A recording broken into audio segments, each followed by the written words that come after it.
ezopesa biso ba parti au misato. Sa mort, sa résurrection et son retour. Tant que tozo fêter Pâques, tozo célébrer Pâques, tobo senelo au mon côté, à chaque fois tozo célébrer yango, yé soupé azozonga. Na lingo landanga bien aimé. Yé soupé azozonga. Bientôt là, Maranatha. Jésus revient, enfant de Dieu. Et yon no yamba yesute, c'est le moment pour le koyamba Jésus, enfin que mokolo yeso koya ozala sauvé. Yeso kozonga uniquement pour azwa ba oyo yaye, soko za yaye te okotikala. Soko za yaye te okokende te. Alors entre la mort de Jésus le jour de la Pâque et son retour, il y a un mystère à l'intérieur, ce qu'on appelle le mystère facteur temps. Je dis bien, depuis le jour de la mort de Jésus, le jour de la Pâque, et son retour, et ça un mystère moko na kati, espace wana babengi facteur temps. Oyo biso bana na nzambe toza ko ignorer, et aussi les païens et beaucoup de religions. Jésus-Christ reviendra pour le sien. Pour na ba oyo ba yamba eloko na mokonzi pe mobikisi. Ba o ba yo kakaye bazo tambola na ye pe bazo sala oye azotinda bango basala. Mukolo soko ya kotuna yo eske makamuna tinda ko sala na sena moy oyo sala kiango. Facteur temps oza mystère on zambazo tike la biso depuis sa mort jusqu'à son retour. Ezali mystère oyo zambazo linga o comprendre que vie na yo eza ko appartenir na yo te. Vie na yo eza ko appartenir na moto akela yo, na moto a prédestiné yo. Et le kokori kobo sanate, il y a un Dieu, il y a un créateur de toutes les choses. Moto a préparé yo depuis l'éternité, a prédestiné ta vie. Et azu atinyo na mokili. Laisse-moi te dire, na mokili mutu moko tayaka au hasard. Pona choqué na kende plus même moi no ya botami na makangu, hein? Na bolingo buzoba. Zeme koti, bato bino ezaki accident, ba sente yekuna bien aimé et pas nzambe mwana makangu azarate. Sifi mutuana azwa grâce ya mba Yesu aza sauvé. Mais à la manière moko ya bien te. Le mariage, c'est une façon ya honorer pe ko respecter makambo ezala malamu.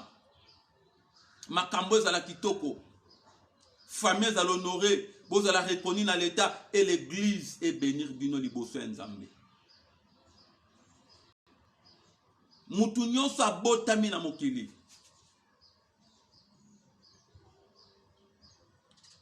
Ayeba aye pour une mission.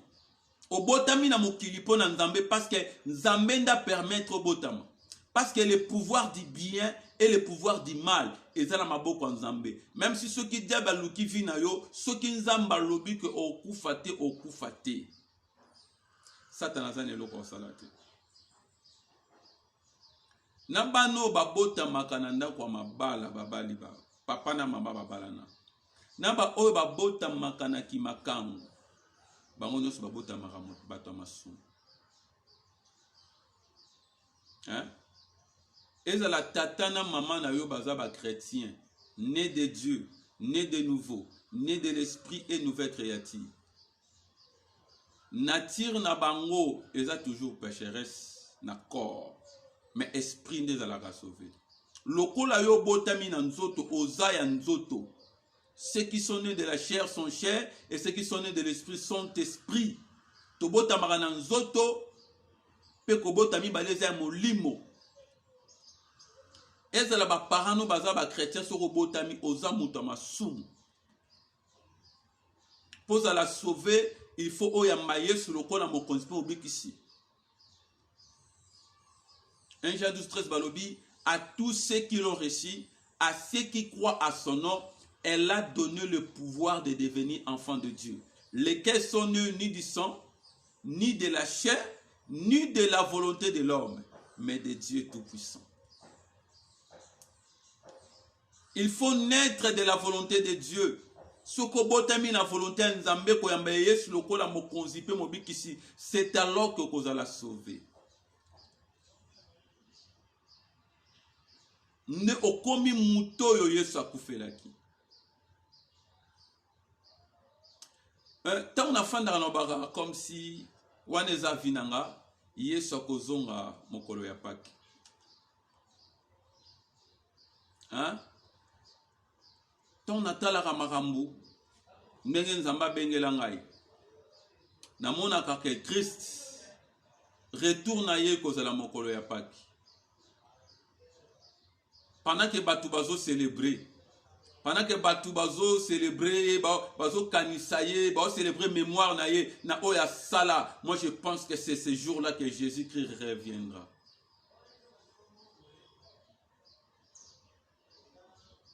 Selon moi, Jésus-Christ reviendra le jour de la Pâque. Maintenant, entre la Pâque de sa mort et son retour, il y a un espace qu'on appelle le temps, le mystère temps, le facteur temps. Gérer malade. Parce qu'il y a un monde qui cotise biso na rendez-vous à Christ. Il y a un monde qui même biso na rendez-vous à Christ pour te coutanaye. Ce qui mystère ya tawana yo gérango malade ou te bien aimé okozala à côté. Okozala la bienvenue. Bako recevoir yote. Yesu azope sabiso lycée, il y a 5 femmes, 10 femmes, dont 5 étaient folles et 5 étaient sages. Bon, bazaki sage, ne ba comprendre qui facteur y a tant. Tant otozali, tokokina nou kopelisa minda na bisote. Parce que tozo zela époux. Mobali azoya soki to pelisi minda na biso tangoyo bongo soki aye tokokota na nini parce que lembo oyo poa komona na kati na biso c'est la lumière et lumière eza image ya sainteté, lumière eza image ya sanctification, ya clarté. Oh Zambé akana posa amona kati na biso. Lorsqu'on parle de 5 femmes sages et de 5 femmes folles, lorsqu'on parle de sages femmes, ce sont des femmes qui craignent Dieu. Et ça, bateau babanga kanzambe. Nous allons parler de ça parce que la Bible nous dit la sagesse, la crainte de Dieu est le commencement de la sagesse. Celui qui craint Dieu, yende a possédé la sagesse. Et ceux qui ont possédé sagesse dans haut, sagesse on zamba pesi, no kotambo na facteur temps. Ne kotambo na mystère temps, mystère osa compliqué. bato yo mayele basosola baluka basosola ngonga babimisi na kati ya ngonga babimisi tiex na kati ya temps babimisi seconde na kati ya temps babimisi minutes na kati ya temps babimisi les heures. Mais jusque là non nous va comprendre tenter. Seulement Dieu qui est le maître des temps et des circonstances. Ayebaka tango nini ya kosali kambo, tango nini ya kokokisa, tango nini ya kobongisa kambo, nzambe nde ayebi. Alors, ce qui mystère tant tozo comprendre yango te kati na bonzambe, nous allons commettre des erreurs.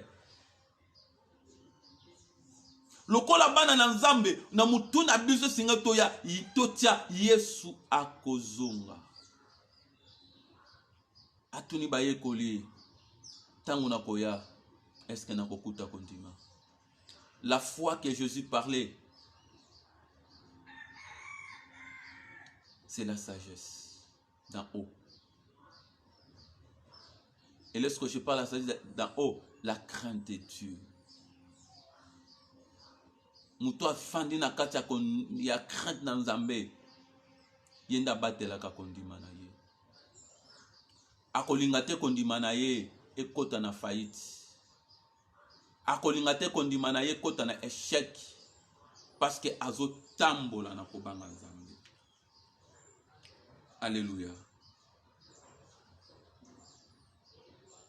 Cet espace y a facteur temps, cet espace y a mystère temps, ce qui te gère yango malamu te.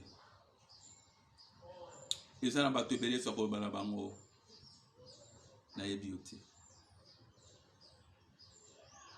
C'est un espace que l'homme ignore. Bien aimé, l'ignorance n'est pas l'innocence. Celui qui est ignorant est condamné. Les païens vont comprendre. Les musulmans vont comprendre. Les églises des noirs vont comprendre. Les bouddhas, les religions vont comprendre. Les jugement, parce que vont comprendre mystère ya facteur tenté au sengeli bango ba gérer ba pesa ba vie na bango Père Jésus. Il y a les versets que j'aime beaucoup. Le livre d'Éphésiens 5:16. Éphésiens 5:5. Éphésiens 5:16. Rachetez le temps car les jours sont mauvais. Depuis le jour où Yesu a fait sa vie naïe, et si tu kota na mikolo ya mabe,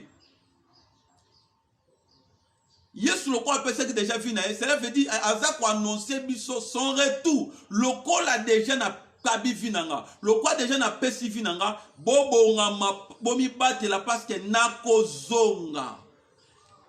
Vi on appelle ça qu'il faut na récupérer yango. Maintenant qu'on récupérer fiango nini bisonde toza ba viwana. Po bisonde tozi viwana. Et sengeli a récupérer vinaye o ya pesa ki biso. Bongo bato bazana vinaye eza bato akokende na bango. Tikanzamba pambola. Akoya pas récupérer sa vie. Bato nyonso bazana vin akozwa bango akokende na bango. Rachetez le temps car les jours sont mauvais. Tokota déjà na mikolo mabe o sengeli to gérer. Tokota déjà na mikolo mabe o sengeli to bako tambola malamu na sena moyo oyo. Na mikolo wapi o munguna atelema parce que bike balonga ye na Golgotha. Akoma na kanda ya makasi ya koluka ko pepisa bana nzambe ya koluka ko détourner bana nzambe dans la volonté de Dieu. Malheur à la terre car le diable est descendu animé d'une grande colère et cherchant qui il va dévorer. Azoluka bananya ko panza azoluka bananya ko bebisa ya mo sengeli biso bana nzambe to ba ko gérer tant na biso pombo nguna. Azo espace ya koko tata salamabe. Version d'Herbier Lobby. Saisissant l'occasion parce que les jours sont mauvais. Saisissant l'occasion. C'est une occasion yo ba pesi biso. O sengeto saisir. Et ce qu'on appelle native à pesio, ce qu'on marqué bi au pesi coupe. Ce qu'on marqué bi au lati couronne. Maintenant, soko raté na penalty wana, en fait reyambi yo. Ok na moto, monguna yambi yo, babi saisissa l'occasion. Parce que les jours sont mauvais. Mikoloza déjà mabé. Le temps, c'est une occasion que l'homme doit saisir dans la vie pour ne pas tomber dans le piège de l'ennemi, pour ne pas tomber dans plusieurs chutes de la vie, pour ne pas tomber dans les mauvais jours. Tant eza occasion sengeli moto à profiter nango, à simba yango, à la prudent pour ma paix et koyate na vie na ye. Tant que tambolaka na mokili, le quoi non te kufite, tomi bongisa parce que kolo yesu akoya. Tomi lobelaka maranata. Tomi lobelaka maranata. Tu vas que notre Seigneur, il revient bientôt. Alors tant union s'auto fait à Pâques, tu célébres kaka sa mort et sa résurrection. Bien aimé, tant que tu célèbres sa mort et sa résurrection, tu solaka sous que azakozonga. Akozonga. Le pasteur, il faut quoi chanter? Ça a toujours été pendant la fête que les enfants de Dieu sont tués. Ça a toujours été pendant la fête que les enfants de Dieu sont tués. C'est pendant la fête que les enfants de Dieu sont tués. Lorsque nous célébrons la Pâque, pendant que nous fêtons la Pâque, bien aimé, et Sengeli Nabisoto pense aussi au retour du Seigneur. Tobaka nenge tozo sepela bwe, tebeloko moko Yesu azoya, akozonga po azwaba oyaye. Entre la Pâque et le retour de notre Seigneur, Dieu nous a donné l'occasion de nous rattraper. To se rattraper na bere, to se rattraper na mabe, to zala sembo, to tambula malamu pokolo sitonga koya azwa biso akende na biso. Ephésiens 5:16 version Crampo. Crampo alobi boye. Mais comme les hommes sages, rachetez le temps car les jours sont mauvais. Comme les hommes sages, rachetez le temps car les jours sont mauvais. Lorsqu'on parle de la sagesse, on parle de la crainte de Dieu. La crainte de Dieu est le commencement de la sagesse. Celui qui craint Dieu, il va posséder la sagesse d'en haut. Bako pesaye boanya et ko permettre ye abattre la mafuta ya minda na ye. Azala une lumière qui éclaire comme Christ a dit. Vous êtes la lumière du monde. To battre la lumière wana ti mukolo Yesu akoya. Akuta biso toza ko éclairer. Écoutez, la Bible nous dit, je crois dans le livre de 1 Samuel chapitre 3. Il arrivait un moment Israël. La Bible nous dit, les visions n'étaient pas fréquentes. Et la parole de Dieu est devenue rare. Pourquoi? Parce que les gens ne respectaient pas la parole de Dieu. Respectait la parole de Dieu. Sacerdoce pebaki na tango ya sacrificateur eli. Bana na ye ba comment ko sala makambo yo. Nzamba za ko sepe na ngote. Et le vigier komakira. Les qui sont fréquentés et la parole komakira. Et ye bata makambo komaka bongo nde mutakota na kati ya moleli. Mais la Bible dit le jeune Samuel a qui ko lala na kati ya temple. Pendant que la lampe de Dieu n'était pas encore atteinte. Pour na batu mususu mwinde kufaki. Mais pour na jeune Samuel, mwinde kufaki na noté. Parce que ça qui na katia projet nzambe pour na ko sauver peuple na ye. Bien-aimé, tant on nous mwinde kufite na vie na yo, yeba oza projet ya nzambe. Telema lisusu bongisa nzela na yo, bongisa relation na nzambe, okoza okongenga lisusu, lumière na yo batebele ba ko bénéficier nango, lumière na yo ko seke batebele ba za la sauver na sena moyo oyo. chrétien enfant de Dieu. Tozomona lelo makambo belé à buzo bezo salama na monde. Vous pensez que jeune fille bazo qui na Dubaï ba chrétien bazate bazali ba kena église ba yamba Yesu mais baza pressé na vie.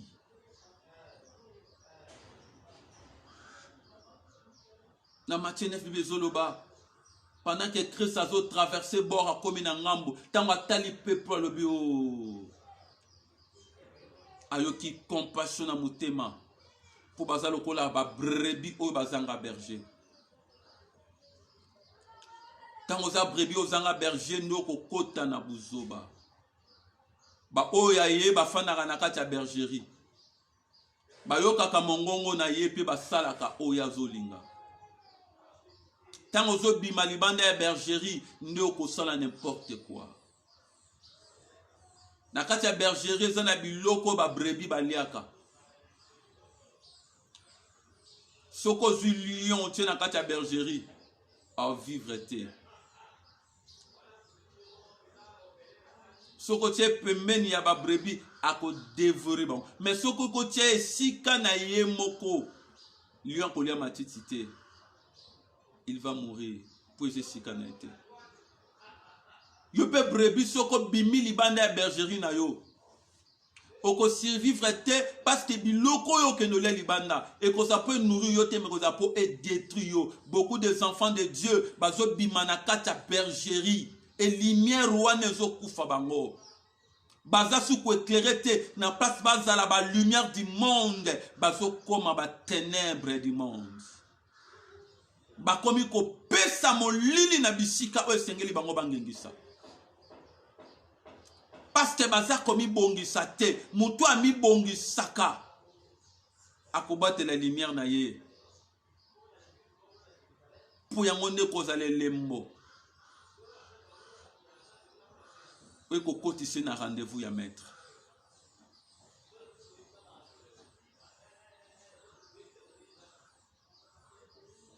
Mais comme les hommes sages, rachetez le temps. Dans la sagesse, l'homme doit croire et comprendre la prédication de la croix, qui est notre salut.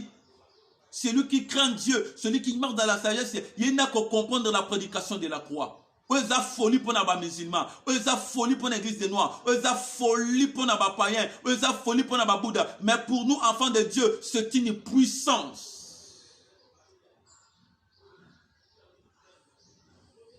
C'est une puissance. Oye racheta biso.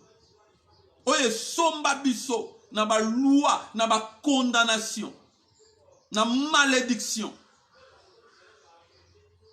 Mais lorsque nous ne comprenons pas, bien aimés, et klawane ko sila yo, tango kola ko ya ko kuto koma.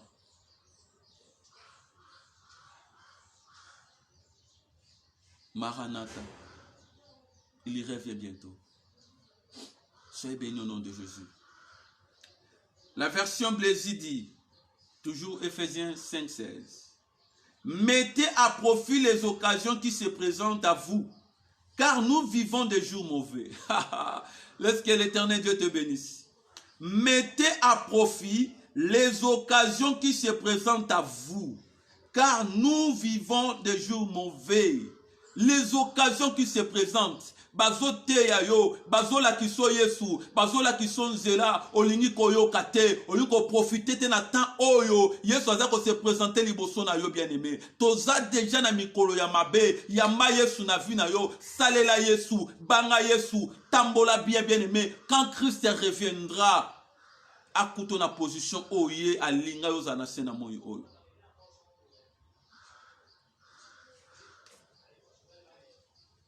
Mettez à profit.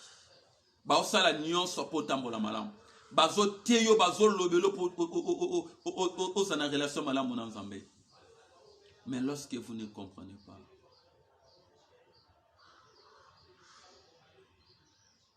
Christ reviendra. Yesu akozonga. Mokolo wane, mokolo wane. Mokolo wane.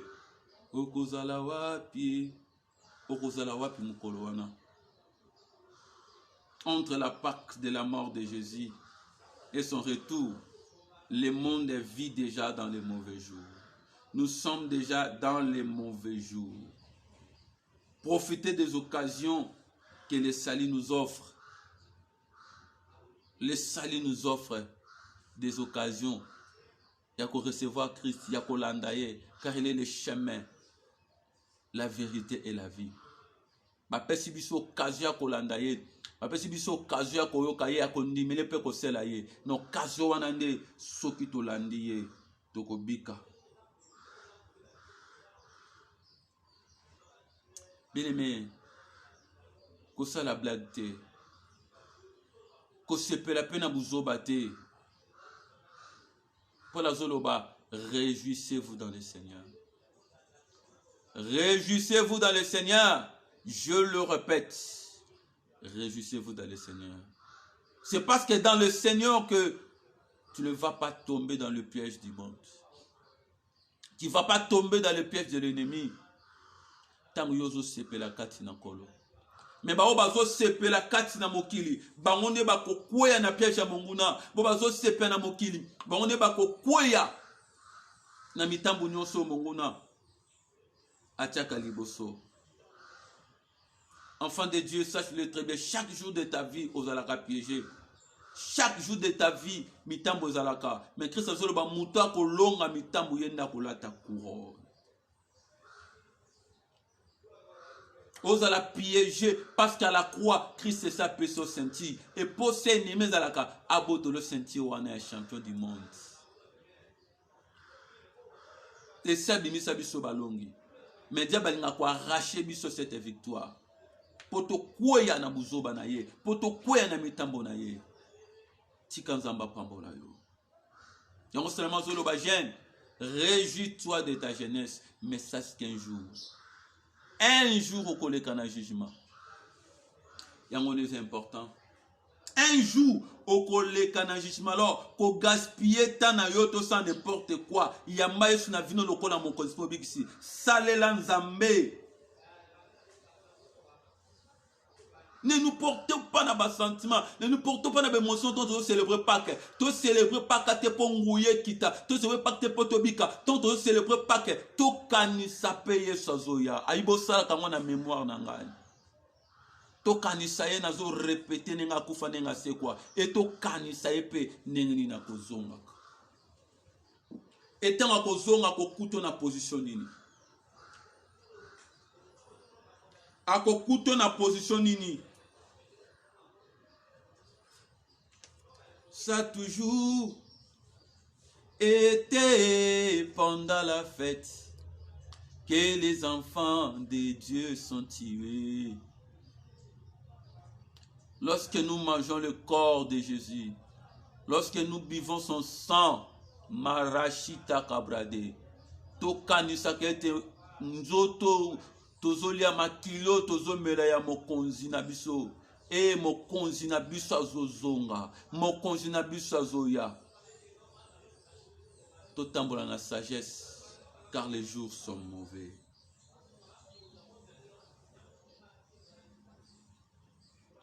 Notre marche et notre conduite doivent alors être marquées par la sagesse. Notre marche et notre conduite doivent alors être marquées par la sagesse. Lorsqu'on parle de sagesse, ça veut dire la crainte de Dieu. Et Sengele a marqué par la crainte de Dieu. Nakobanga Nzambe. Cette sagesse qui saisit toutes les opportunités. Toutes les opportunités d'un côté, même dans les côtés de servir.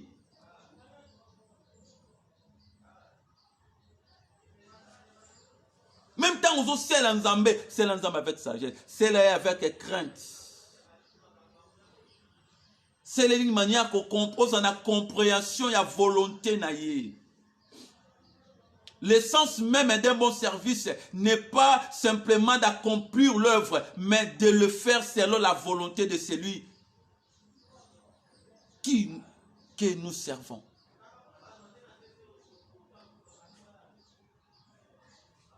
Pour ceci, comme pour tout ce qui nous est commandé ici, nous devons être remplis de l'Esprit Saint.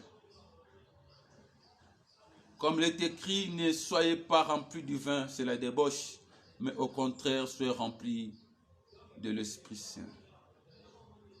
Le vin, c'est l'image du monde et toutes ses pratiques.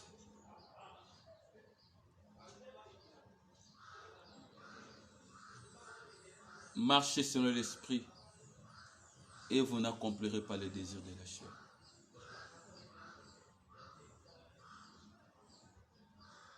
Soyez bien au nom de Jésus. Colossiens 4 à 5 qui nous dit ceci. Conduisez-vous avec sagesse, envers ceux du dehors et rachetez le temps.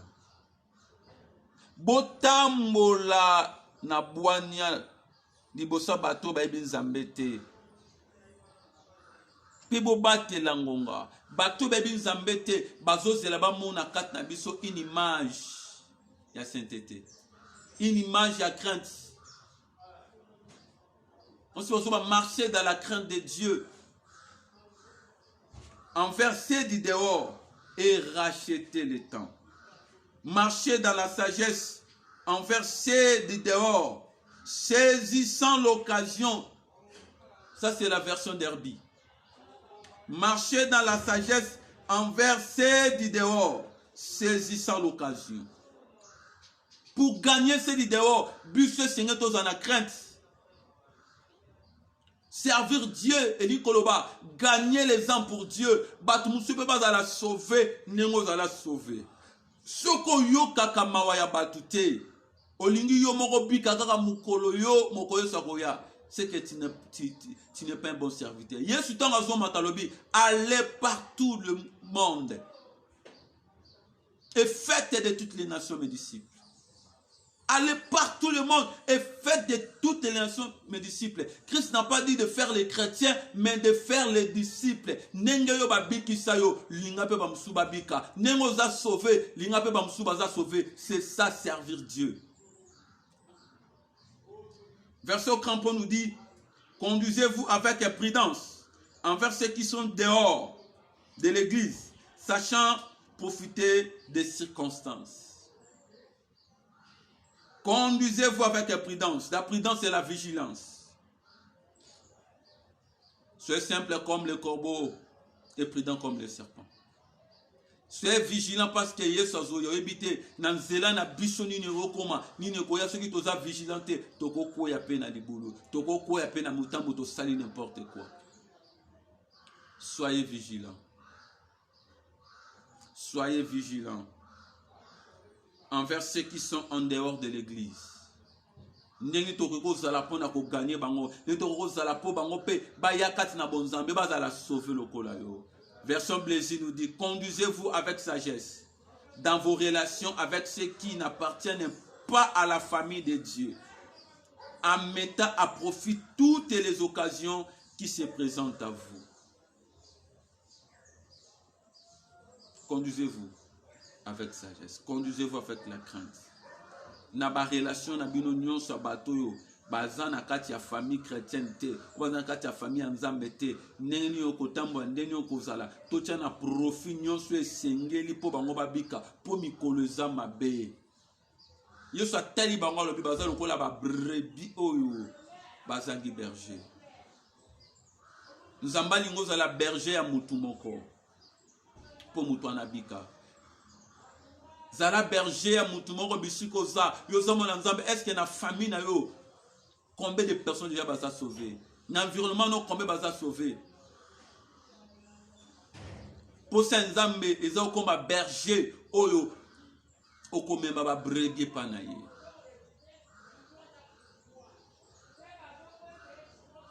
Moïse azoloba, apprends-moi à compter mes jours. Apprends-moi à compter mes jours. Maranatha, ça c'est la deuxième partie de notre prédication. Je me limite ici. Apprends-moi à compter mes jours. Bien-aimé, Il faut savoir saisir les occasions. Il faut profiter d'un moment où nous avons péché. Parce que Mikolo est amabe. Yesu azozonga et akokutu na position. Soyez bénis au nom de Jésus. Nalingi na sambela na yo. Père éternel, tika muto alandi prédication oyo. Na bonde le nom de Jésus. Salaï un berger auprès des brebis perdues. Aza un disciple o wapi ako na nguya pe no toruto pesiye. Akende vers les brebis perdues. Akende pas bateau bazaba loup, bateau bazaba chien, bateau bazaba bouc, bateau bazaba lion. Apporter la parole, bon on va la transformer dans ba brebis. Bakota na katia bergerie, bakota dans l'église, et bakota dans la famille chrétienne. Pambolaye, pese ma kasi, pese ma coquille, pese onction wana. Yako mema bateau dans la bergerie. Yako yoka mawana mitema, yako sekate tongo mutakoyi, yako sekate tongo mutazat ndumba, yako chote tongo mutazo tambola mape, tongo basa buzoba, mais tango tota mabe ayoka mawa, pekolo aluka nenge nini nako sauver molimo oyo. C'est ça le grand miracle de la vie. Père, simba yepe salela ye. Le kumu zonga na yo, na kombo na Yesu. Nous avons ainsi prié et déclaré. Gloire et louange à toi, Seigneur Jésus. Amen. Tika Nzamba Pambola yo. À la prochaine numéro.